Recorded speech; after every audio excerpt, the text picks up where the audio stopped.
अस्सलातु वस्सलामु अलैका या सय्यदी या रसूलल्लाह व अला आलिका व अस्हाबिका या सय्यदी या हबीबल्लाह। शाह मक्कतुल मुकर्रमा सुल्तान मदीनतुल मुनव्वरा अलैहिस्सलातु वस्सलाम की उम्र शरीफ जब 40 साल की हुई, जब 40 साल की उम्र शरीफ हुई तो उस वक्त अल्लाह तबारक व तआला की तरफ से आप अलैहिस्सलातु वस्सलाम को इजहार नबूवत की इजाज़त मिली, वरना सरकार मदीना अलैहिस्सलातु वस्सलाम उस वक्त भी नबी थे जबकि अभी हज़रत सैयदुना आदम सफ़ीउल्लाह अला नबीना व अलैहिस्सलातु वस्सलाम की तख्लीक यानी पैदाइश भी ना हुई थी।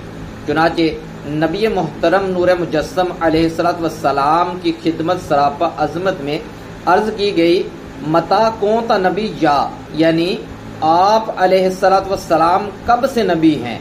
फरमाया व आदम बैन रूही वल जसद, यानी मैं उस वक्त भी नबी था जबकि अभी आदम अलैहिस्सलातु वस्सलाम रूह और जिस्म के दरमियान थे।